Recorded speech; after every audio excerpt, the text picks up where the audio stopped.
1995 թվականի ապրիլի 4-ին ընդունվել է Հայաստանի Հանրապետության ազգային ժողովի падգամավորների ընտրությունների մասին օրենքը, սահմանելով կենտրոնական ընտրական հանձնաժողով կազմավորելու կարգը։ Հանձնաժողովն իր լիազորությունը ստանձնել է ապրիլի 10-ին։ Այսօր լրանում է հանձնաժողովի կազմավորման 30-ամյակը։ Պատահական չէ, որ հենց այսօր կենտրոնական ընտրական հանձնաժողովը հաստատման է ներկայացնում առաջին անգամ մշակված 40-ամյա զարգացման ռազմավարական պլանի նախագիծը։ Ժողովրդի իշխանության իրացման ապահովում ազատ, արդար, թափանցիկ, մրցակցային եւ ժողովրդավարական միջազգային չափանիշներին համապատասխանող ընտրությունների եւ հանրաքվեների միջոցով։ Այո, կենտրոնական ընտրական հանձնաժողովի առաքելությունն է, պարտականությունն է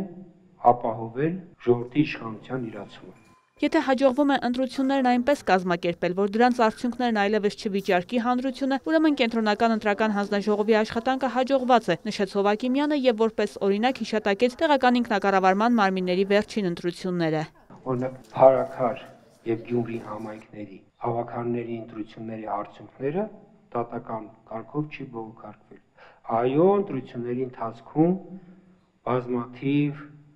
այսպես ասենք թերություններ, որոնք որ մենք ինքներս մեր աշխատանքի, մեր ստորադաս հանձնաժողովների աշխատանքների ընթացքում նկատում ենք, այո, թերություններ մենք նկատել ենք եւ այդ թերություններին, այսպես ասենք, հետեւություններին դեռ կարվեն եւ նաեւ որոշ դեպքերում էլ դրանք ունենան նաեւ այդ թերությունները կունենան նաեւ իրավական գնահատականներ, բայց փաստը որ թերություններ չի նկատվել հանրության կողմից, դա արդեն խոսում է կատարված լավ աշխատանքի մասին։ Հաջորդ կարևոր արձանագրումն ըստ Հովակիմյանի այն է, որ քվեարկության օրվա լրահոսում գրեթե չի հիշատակվել կենտրոնական ընտրական հանձնաժողովը։ Ով ունի այդ հիշողությունը անցած 30 տարիները հիշելու, սա միայն լավ նշան է, ասեմ, երբ որ լրատվամիջոցները մոռանում են կենտրոնական ընտրական հանձնաժողովին, մոռանում են նախագահին, դա նշանակում է ամեն ինչ լավ է ընթանում։ Ռազմավարական պլանը բաղկացած է 60 էջերից, որոնցից յուրաքանչյուրը քննարկվել է ու մշակվել։ Գործընթացը տևել է մոտ 2 տարի։ Պլանի մշակմանն աջակցել է նաև ընտրական համակարգերի միջազգային հիմնադրամը։ Միասին բավականին երկար մշակման գործընթաց ենք անցել։ Փաստաթղթով ոչ միայն հաստատվել է կենտրոնական ընտրական հանձնաժողովի տեսլականը, այլև հետագա զարգացման ուղղություններն ու ապագան։ Այն հնարավորություն կտա վերահսկել գործընթացը։ Այս էջը ուզում եմ պահել, այստեղ այն 6 հենասյուներն են, որոնք քննարկել ենք, եւ IFES-ի անձնակազմի հետ հուսով ենք, որ գալիք տարիներին այստեղ կլինենք ու կշարունակենք գործակցությունը։ 2018 թվականից Հայաստանում գործունեություն ծավալող ընտրական համակարգերի միջազգային հիմնադրամը տեխնիկական աջակցություն է ցույց տալիս հանձնաժողովին։ Ընտրություններին դիտորդական առաքելություն չունի, սակայն կարող է օգնել դրանց կազմակերպման հարցում։ Մենք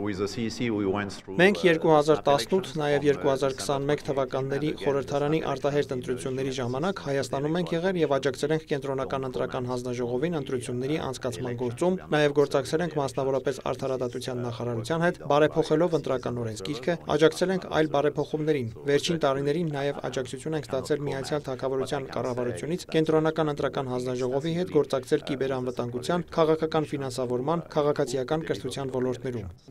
Հիմնադրամի հիմնական դոնորը ԱՄՆ միջազգային զարգացման գործակալությունն է։ Ժերոմ Լեյրոնը հույս ունի, որ ֆինանսավորման խնդիրները չեն անդրադառնա իրենց գործունեության վրա։ Հակառակ դեպքում ստիպված կլինեն այլ դոնորներ փնտրել։ Կենտրոնական ընտրական հանձնաժողովի 2025-28 թվականների ռազմավարությունը հաստատվեց հանձնաժողովի ներկա 6 անդամների կողմ ձայներով։